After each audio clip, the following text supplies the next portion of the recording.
So welcome to this new episode, Expert by Lavero Barragan. Today we're gonna have not one, but two guests who will share with you strategies about how to managing your money. This podcast is gonna be spicy because also we have female and male perspective about the money. We're gonna understand how they think men and how women think about it. And also, we're gonna explore about the American and Latino viewpoint about this topic. Do we think differently? Let's gonna find out. So welcome. We're gonna start right now. So let me introduce. We have here, they are a couple. They are Mervyn and Zulia Boone. Originally from Bronx, New York. Now they are living here in Connecticut. So welcome, guys. They are married 8 years. They are getting together 20 years, right? Mm-hmm. They have one beautiful daughter. They are 20 years in business. And listen to this. They have 700 million of life insurance in force. Is that correct? Yeah. Yes. Yep. Oh my God, those big numbers. And also 50 million of assets under management. They have offices in New York and Connecticut, and now they're going to share with us all the secrets to be a better economy in our family. So welcome, Mervyn and Zulia. Thank you. Excited to be here. I'm so happy to have you here because I think it's a bless to have a conversation with both points of view, female and male, and also finally talk about money. Because there is a topic that we don't want to talk. It's like the movie. We don't talk about Bruno. We don't talk about money, right? When you're in a relationship, you don't talk about the money. When you're married, you don't talk because you're going to fight. So we're going to learn a lot. So thank you so much for being here. Thank you for having us. Why did you decide to go into this business? Who want to say that? Well, I would say for me, I always loved numbers, and I love money. I've been working since I was 2000, 12. right? Right. Well, you'll be shocked. And so when I found out that money, and then there's something in the industry that has to do with numbers, and I love both, I said, okay, let's do it. Finance. Nice. So that's how I fell into doing this. Okay. And what about Zulia? Para mí fue la educación que yo recibí primeramente como cliente, porque me gustó todo lo que el representante me había informado, siendo latina, ¿verdad? Creciendo aquí, padres hispanos, trabajando, haciendo negocios. Y lo vi como una oportunidad porque había muchas mujeres que estaban teniendo éxito en esta carrera. So, vi como una oportunidad para poder hacer algo diferente. Qué bien, me encanta. Definitely there is passion over there, right? Yes. There is an objective, there is a way to do it, and I'm really happy with that. So let's go and start with this. Mer, I have some questions. And when we're talking about money, we talk about sometimes mistakes. Yeah, you regret. Oh, when I was young, I should do this. I should start early. So what's the most common mistake people in a relationship make with the money, for example? Well, just like how you started off, is there's no conversation, there's no discussion. So when two sides are not on the same page, then things get off track. And one of the reasons why I fell in love with this industry more, I grew up in a household where money wasn't a challenge, but they wasn't on the same page. I'm talking about my parents. Right. Right? So when parents are on the same page financially, in terms of, let's say, a budget, then they're heading towards the same common goal of not just, managing the finances, but managing their goals and dreams. But when you say they are not in the same page, could you give me some examples? Well, because we think always we're doing correctly. Right. Always we think we are in the same page, but we are not. Right. Correct. Well, because, husband makes their money, wife makes their money, and if they're not sharing what they're doing, then one person's thinking what the other person's doing. And I see that a lot with my clients. When the husband and wife are not planning together financially, one of them, if not both of them, are not on the right track financially. But those couples who plan together, they have joint accounts together, they do reviews on their finances, they budget, then I find that they are in a better space financially. Okay, so listen to that. that new role when that is my money and your money, right? That's when that happened. Like Yes. you don't know what the other is doing, and you guess you're supposed, and then the mistakes happen. Right, right. Well, I think maybe it's our upbringing and ego. Right. And we have to put our pride and ego to a side.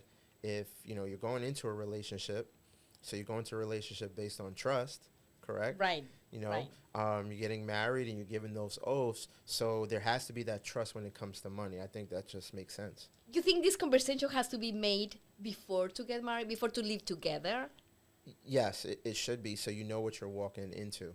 Right. Because one person might be more savvy, one person is not. So at least, once again, they're on the same page of what they're trying to accomplish. What's their plans after marriage? Right. Not just having the baby and buying a house, but what are some goals that they share in common that they want to accomplish? Okay, we're gonna go into that. I really love the topic. Zulia, Yes. why do you think so many people, when they get into relationships, are afraid to talk about money? And I'm gonna start, for example, with me. It's like, you wanna control me? Right. I'm a grown up, Correct. right? Yes. Well, you said it earlier, right? One of the reasons why it's taboo. Most people don't want to talk about it. If you think about it, we grow up in a society, well, at least here in America, right? Grow up in a society, you're not supposed to talk about how much money you earn, what do you make. Yes. So people don't want to feel judged. They don't want to be criticized by the money that they earn. So having those conversations can be uncomfortable. Right. And as Mervyn alluded to, sometimes, you don't want to be controlled, and what you said, especially if that's a woman's mindset, unfortunately, I don't want my husband to know how much I earn because then he's going to control me. Right. Or I don't Right. want to give him full control of my money because then I'm going to have to ask for an allowance and I'm independent and et cetera, et cetera. So, that's one of the things that we see. Yeah, absolutely. And also, I think, at least in the Latin culture, right? Mommy used to suggest to save some money, hide some money, just in case. Sí. Just in case, Right, right? That is Sí, mi you mamá have me the dijo eso, sí. ese Sí. consejo, ¿verdad? Correcto. Calladito de tu esposo. Exacto. Your No husband sabes. doesn't have to know. It's a secret. Right. That's true. Right. Yeah. Oh, okay. All right. So it is how we think. So could you imagine if we start a marriage, a relationship, hiding something for the other one? In Correct. any aspect, gonna be Exactly. that. Right. Money is the same. Exactly. Right. And from what you mentioned, being in this business, and we've been doing this for 20 years, and what we've noticed, the couples that actually know they have everything on the table, they tend to accomplish their goals, sooner. They tend to work with each other. They tend to stay together, right? It doesn't cause stress. It doesn't cause issues. But then the ones that separate everything, we notice there's a lot of difference when it comes to their goals. Maybe they have challenges meeting their goals. One has more debt than the other, and it affects their relationship as well. Right. I think that's funny because I think we talk about money, but just when we're planning the wedding, Right. right? Right. The money that we're going to spend Correct. on that day, That's when we talk about it. right? Yes, that's But when we not talk about after. Okay, how we going to pay the rent? And also, maybe the people feel ashamed. I earn not that much. We lie in the relationships. When you are, when we are in, as boyfriend and girlfriend, do you think the people lie in that part of the relationship too? So you look more sometimes that powerful. can happen. Yeah, sometimes that can happen. Right. Yeah, I could see that happening. But if they have a budget and they have a plan, and now what is that budget? If they take a certain amount and live off, let's say 50%, I'm not sure if you ever heard of the 50-30-20 rule. Have you ever heard of that? So Just not 90, 60, 90 90. measures on the body. Oh my God. Explain me yours. Sounds more interesting. That's for another episode. Yes, right? another one. So for the 50-30-20 rule, 50% of what you take in should take care of your housing payments. That's your mortgage or your rent, your food, your utilities, Okay. insurance. So that'll take care of your housing expenses. 20% takes care of your savings, paying down some other additional debt. And a lot of people think when they're budgeting, that, well, what am I going to have fun with? Well, Right. guess what? You have fun with the other 30%.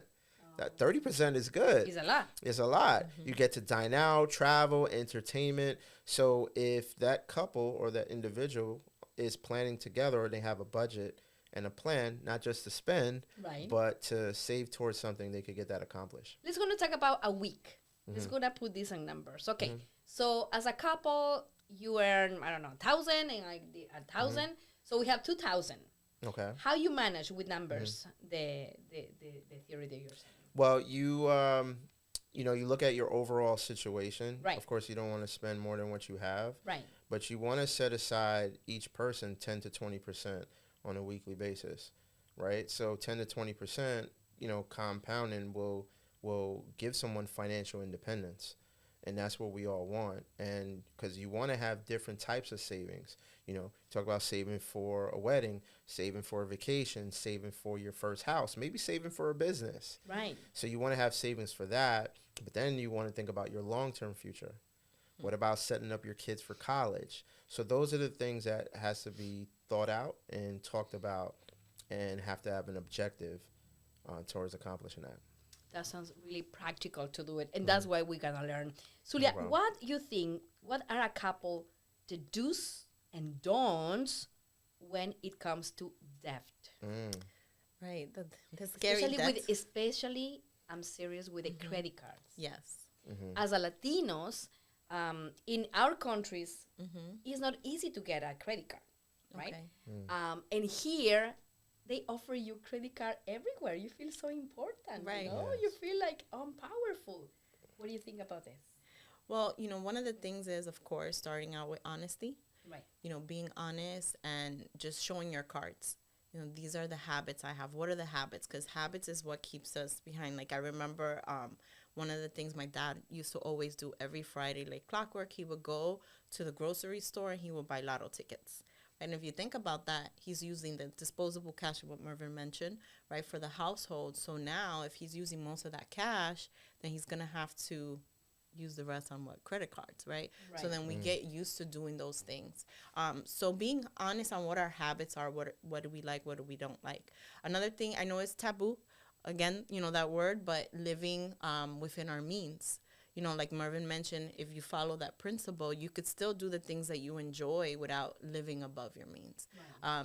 We see it so many times when couples, they live within that, they're able to reach their goals. They're able to put money away for their retirement or their college saving. But when they're living above that, that's when you're like, oh, estoy como bebiéndome el agua, ¿verdad? Como decir, Right. ahogándome en el vaso. So that's another thing that we look at, and not taking advantage of the credit. You mentioned in Latin America, right? But here in America, credit is everything, right? Credit now gets you jobs. Credit gets you a house, a car, Right. and, the American dream. I don't know if it's still owning a home, but, most people, they could say either or, but you don't want to take advantage of that. So, it is good to use less than or 30 or less than that so that you can maintain a healthy credit. So those are some of the do's and don'ts. That's perfect. That's interesting. Okay, so what type of savings or investing should someone do? This is interesting. Well, we believe is that people should have 3 different type of accounts, right? Those 3 different type of accounts is emergency savings, short-term, mid-term savings, and long-term savings. And what those saving components is, 1, emergencies. Now, what's an emergency? A trip to Dubai is not an emergency, right? Even though we might want to think it is, but it's not, right? Or going to Miami. But you want to have an emergency fund just in case financially, let's say you lose your job, Right. or you're short on income, or, something happens in your house, or even a medical emergency. So you want to have 3 to 6 months of money set aside, maybe in a savings account, maybe in a money market account. And then your short-term and mid-term, that's if you want to buy a house, you want to buy a second house, you want to buy a business, or maybe take that special vacation, and then you're planning maybe 3 to 10 years out. And then your long-term is your retirement. Right. All right. And I know a lot of us can't think long-term, but what we invest today is what we're going to live off of in the future. or maybe helping our children get off to a head start so that when they graduate college, or even if they don't decide to go to college, they start off on the right foot. I'm listening how you talk, and I'm thinking like when we are thinking to go for a marriage, right? We look for advice, Right. With the with the florist, the menu or something. And I think like this is a taboo topic.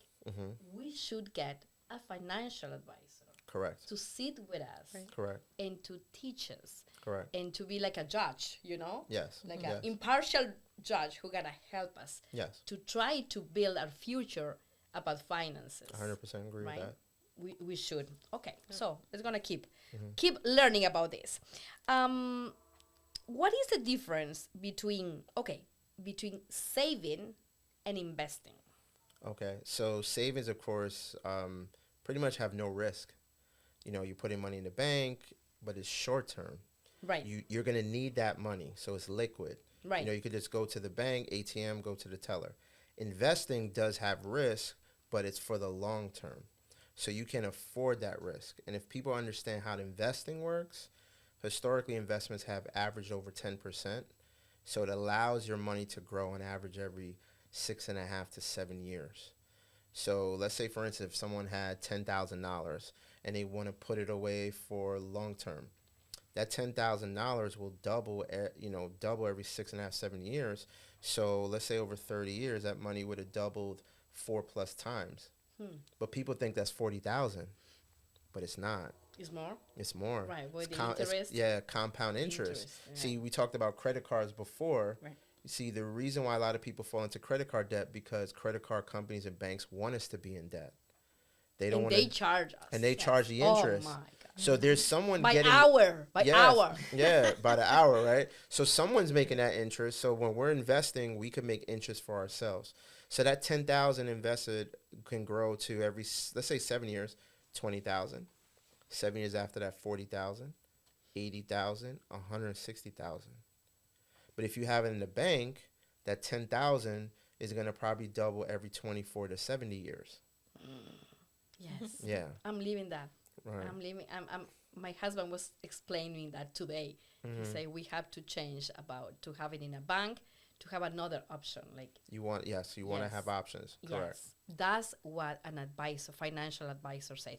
And before that we continue, I wanna ask you this because when we heard about financial advisor, we think is for a very rich people. You know? Right. I'm not in the leagues, so this is for everyone. And also, when I'm thinking about to have more money, should I have to pay for a financial advisor? I don't have the money to do it, but I want the knowledge how that works. Okay. Well, you could look at a financial advisor also like a money coach, right? So a financial advisor, can provide that value and that money coach. And, I like to say is price is an issue in the absence of value. We have accountants. Right. You got to pay your accountant. People have a mechanic. Why do you have a mechanic? Because you want somebody to fix your car. So a financial advisor is going to allow you and coach you on how to become financially independent. Okay. And I know going back to the whole topic, how we started off is about trust. So how do I know I can trust this person? And a lot of times when you do come across somebody, it's because of their credibility, their tenure, and also maybe their introduction to another individual. And if it does not work out with that financial advisor, then you can go to another one. Just like if you get your hair done and you don't like the way your hair looks, right? You change your hairstylist, right. But I think Vero is people look at costs once again versus value. Right. When people go out to eat, they tip, hopefully, and they tip 20%. But they wouldn't want to work with an advisor for 1% or less. That doesn't make any sense. That's crazy. Yeah. Yes, it's crazy. Okay. What about this is a top one. Should people pay off their debt before they start saving or investing? And that makes me think when you get married or if you have a debt for the university or something, what to do? What is the egg of the head? Well, everybody's situation is different, but I I would recommend pay off your debt and save at the same time. Maybe you can't save as much because you have this debt, Right. but start saving so you can develop the habit. Because a lot of times, I saw this post the other day. You know, we're quick to hesitate about saving $200, but when it comes to a car payment that's $500, we don't have a problem with that. So if we don't start saving now, when this car payment or those credit cards are paid off, then we don't have that habit. So guess what happens with that 500? It's gone. It's gone because we're going to spend it again, Right. or we're going to get another payment again. So I would do both at the same time. Okay. In my experience, for example, I think when you see the money, you are not you don't feel comfortable or secure to save. But if the bank do the credit without you seeing, it's easier. Okay. How that brain works about that, for example.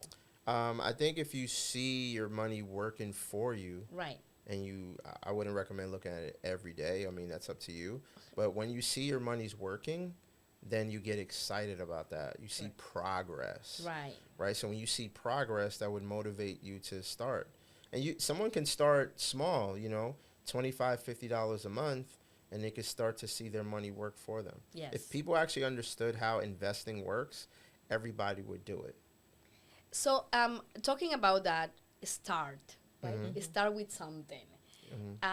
If you're 30, if you're 40, if you're 50, it is too late. When is too late to do it? No. I should do this when I was single, for example. Right. What do you think, Zulia? It's never too late. We've seen it time and time again when someone is a little bit more mature, right, and they start putting money away, and they accumulate. Of course, there's a benefit of starting younger, because as Mervyn mentioned, the time frame that you have to accumulate what you want for the future, you have more time for that money to work. But there's never a time limit, so even if you start in your 30s, your 40s, 50s, we have people starting in their 60s, right? We're living longer. Medicine is keeping us longer alive, right? And if you see it, people are retiring at an older age. It's no longer 65. Most people, because retirement is not really an age anymore. It's the amount of money you have, right? So you see it over and over, people waiting till 70 to stop working. So, and it most likely is not because, we do love what we do, but if you had a guaranteed paycheck, if you have money coming in all the time, most of us was not working. Right. So it's because we don't have the income to provide the lifestyle that we're living now. Okay, Yeah. very nice. So you think, I don't know which one want to respond, but do you think there is a special product to save, to invest, according to the age? For example, if you are in 20s, if you are in 30s. No, I wouldn't say that. It's all depends on your circumstances and what you're looking to accomplish. So there's not let's say, a right product. Let's find the right solution. And that's what a financial advisor can find. A real great financial advisor is not trying to find you the best investment that can pay you the highest return. They're trying to find you the best solution based on your situation.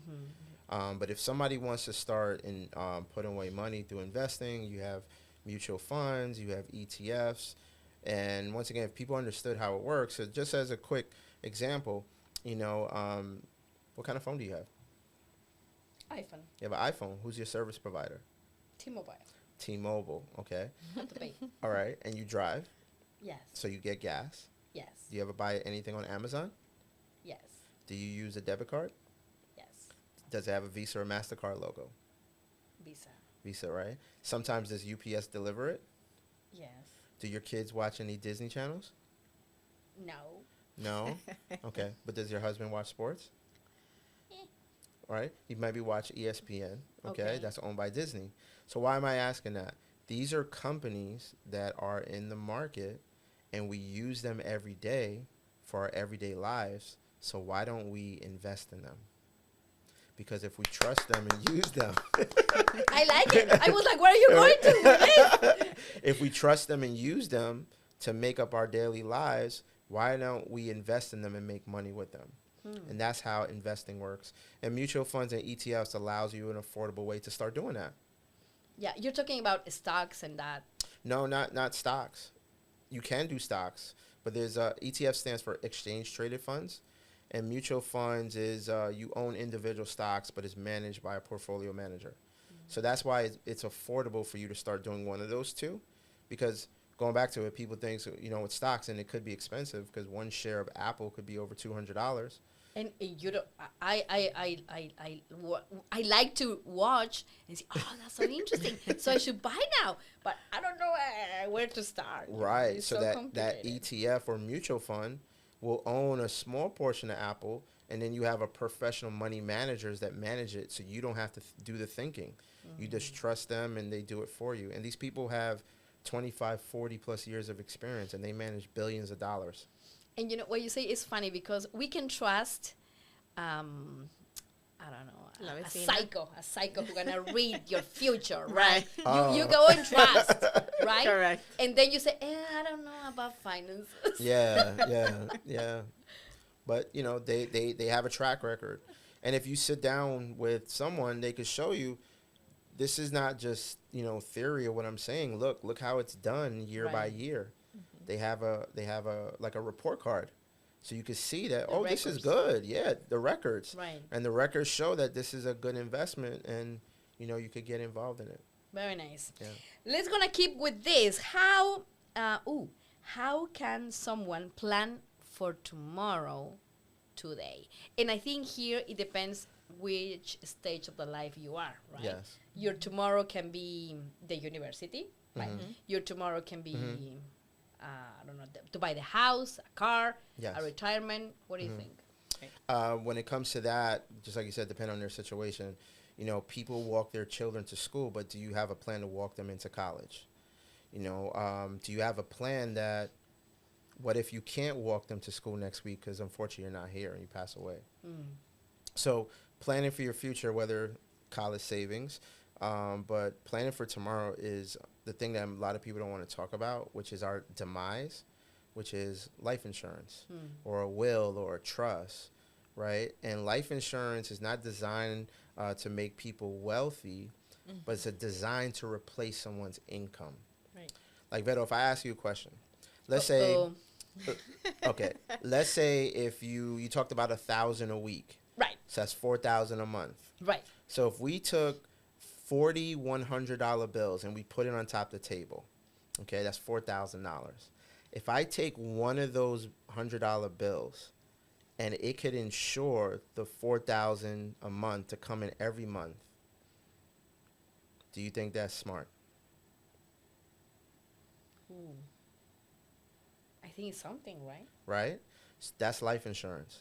So that one bill, and sometimes it could be the half of 100, okay, can replace that whole income.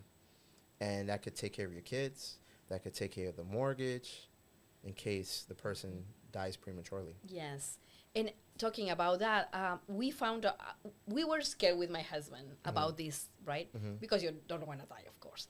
But there are kind of life insurance too. Yes.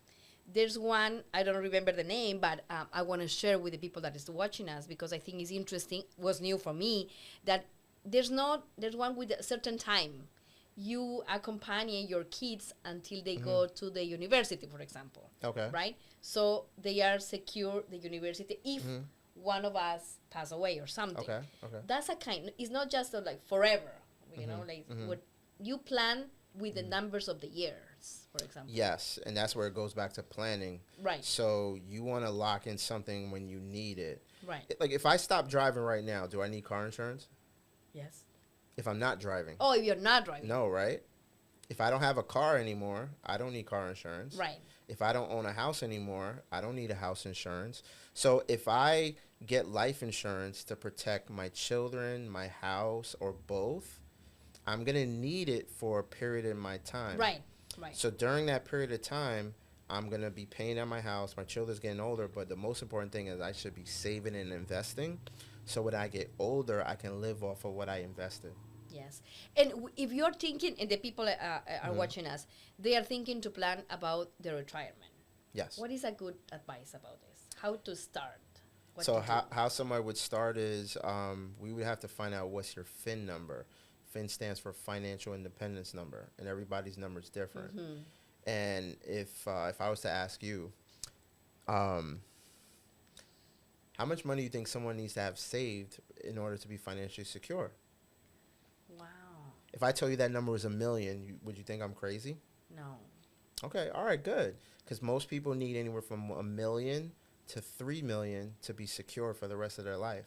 Yeah, because you don't know how many years you're gonna live. Correct. What sickness you're gonna have, Yeah. what emergency, blah, blah, blah, blah, Correct. blah. Correct. Right. And people hear what I just said, and they said, "Oh, that's That's too much. That's too much." Well, think about it. If you make $50,000 a year, and you work 20 years, that's $1 million.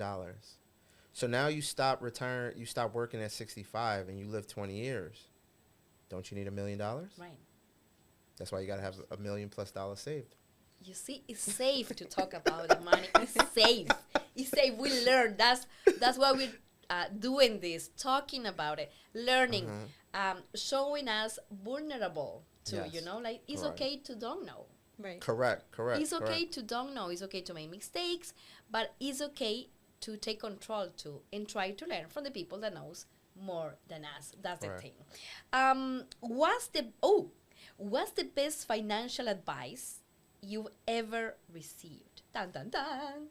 You want to go first? Sure.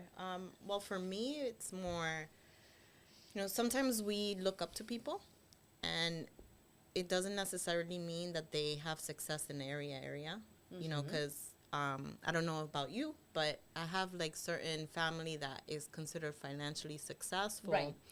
but their belief levels on some of the topics that we're discussing are very different. Right. So just because they're successful in something doesn't mean that they're right on everything. Right. So I will always say take it with a grain of salt.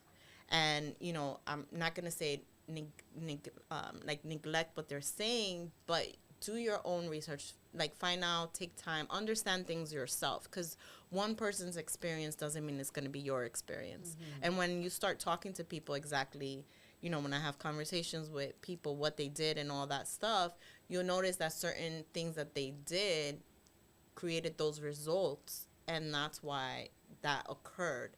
But that doesn't mean that I'm thinking that same way, or I move in that same mindset. Right.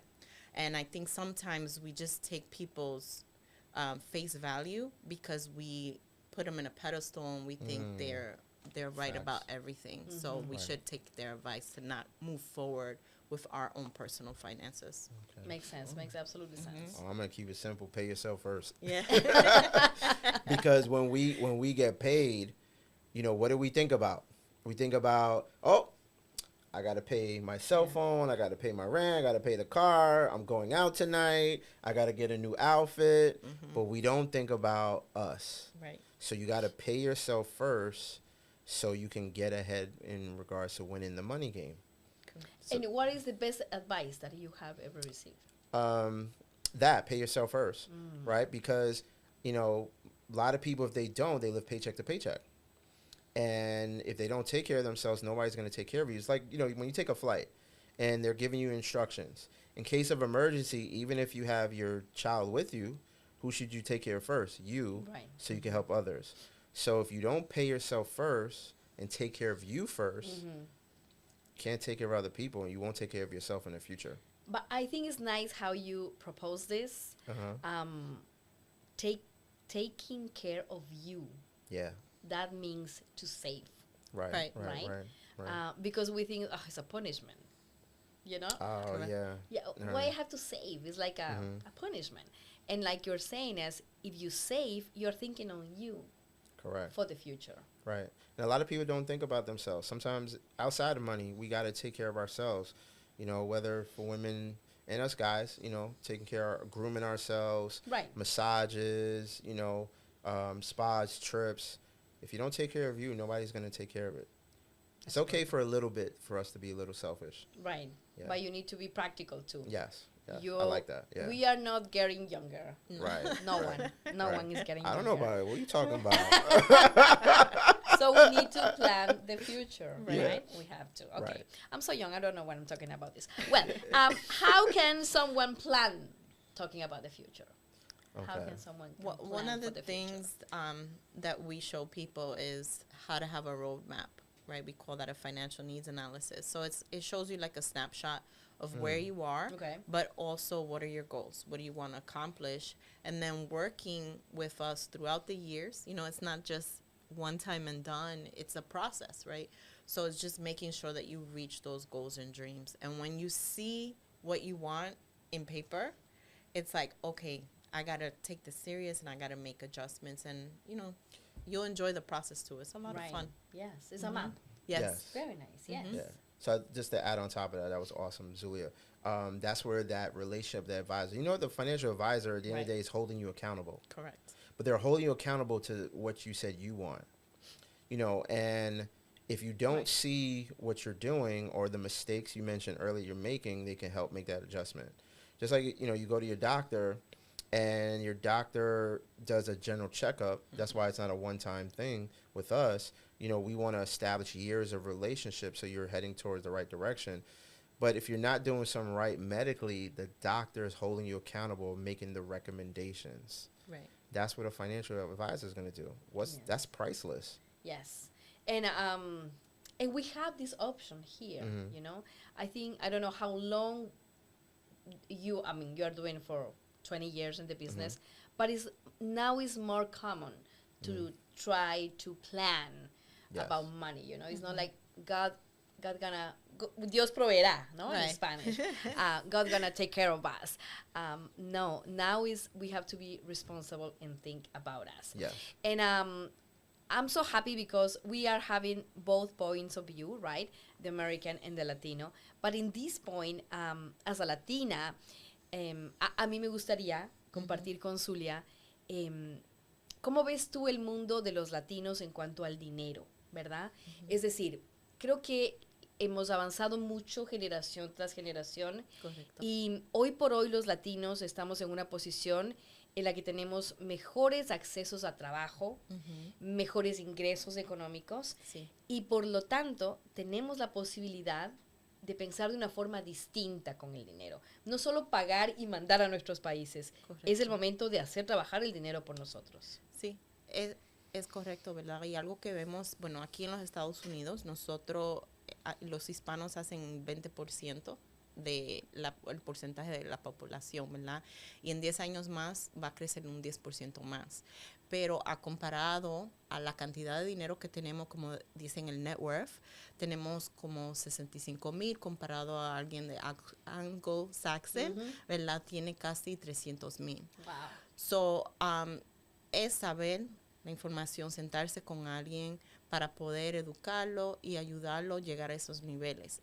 Tenemos el dinero, porque lo gastamos, ¿verdad? En ropa, en salir, en viajes. No es que no lo tenemos, pero a veces nos ponemos en esa caja de decir, bueno, no entiendo algo, fulano no hace eso no lo hacemos, siempre es cash, cash, cash, ¿verdad? Y no planificamos para el día de mañana. Y cuando vienen a ver, y lo vemos en muchas historias, muchos ejemplos, que ayudan a todo el mundo, como Mervyn estaba diciendo, se ayuda a todo el mundo, pero después llega el nivel que no tienen suficiente para uno mismo. So, coger el tiempo para hacer las cosas diferentes. Me encanta. Y además aprovechar su... I'm sorry, we're talking in it's Spanish. okay. As long We're as you're not not talking about talking me. Okay. I was listening for my name. But yo quería preguntarte, Zulia, una de las cosas que son muy distintas en los Estados Unidos es eso, el crédito. En América Latina, pagar con crédito o fiar, ¿verdad? Pagar con una tarjeta de crédito, no era bien visto por muchas generaciones. No hay nada como pagar cash.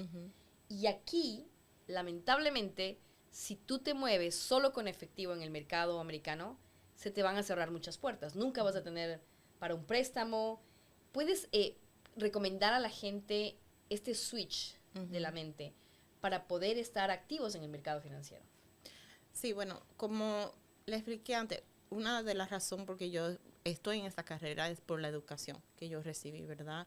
Y aunque uno está en los estudios, la universidad, todo eso, y tenía todas las planificaciones en el trabajo, sabía que no iba a ser suficiente, ¿verdad?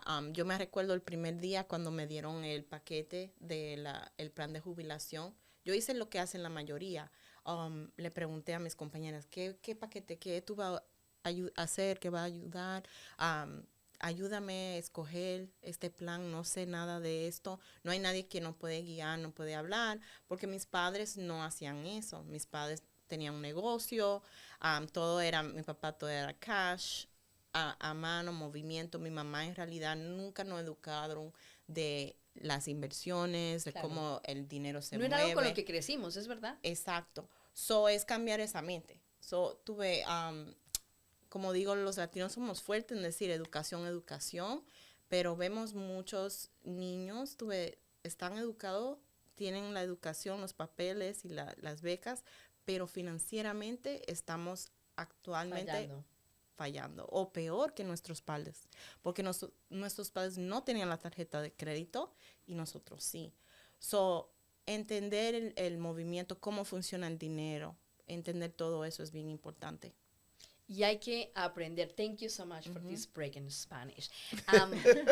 We need to talk about this. I'm so happy to have this conversation and try to do it bilingual and to take advantage of live in this country. You know? Right. One of the things to live in this country is to do the things differently, right? Yes. So the most that we know, the education, like Zulia said, gonna guide us to be success in finances. I want to thank you both for this conversation. Thank you for having us. And it was really interesting. And your final advice for the people that is watching, and also, I think to find the right person to guide you is so important. It's almost like a bless. And I think when you find similarities, right? I'm married, they're married. They have Spanish and English. They talk both languages, and they have a kid or something like that. You are in the position to guide a family who are with a kid and everything, because you're living that part of their life too. Correct. And I think that's so valuable and so real. Yeah. So thank you for that. You're and what welcome. is your final advice for the people that is watching us? Hopefully, based on today, that you take action and find somebody that you trust and you can work with that will help you towards your financial goals and dreams, and you work with them over the years to get you financially independent. Thank you. Zulia, for the woman that is watching saying, no, I'm not in charge of that. Yeah, don't be afraid, to ask questions. You want to know this information. We're going to have the most wealth, as they say. The man always tends to leave before us. So a lot of wealth is going to be transferred to us. I'm sorry to say that, right? Right? The wealth, you're going to have that wealth transfer. So don't be afraid to ask questions, and also it's okay to make mistakes. Sometimes we feel embarrassed because we maybe don't know, and we think that we have to get it perfect. Right. Yeah. And you are not doing mistakes. You are learning ways not to do it. Correct. Yay, that sounds good. So thank you so much. We're going to see in the other episode. And how the people can find you in social media. They can find us on Instagram, Simplify Your Money. That's our Instagram. You also can find us on Facebook, Mervyn Boone, and also on LinkedIn as well under the same name. Perfect. And Zulia the same. The same, yeah. Perfect. Yeah. So see you in the next show. And let's see if we keep this money moon forever. Let's going to talk about it and plan for the future. Bye-bye. Thank you, guys. Thank you.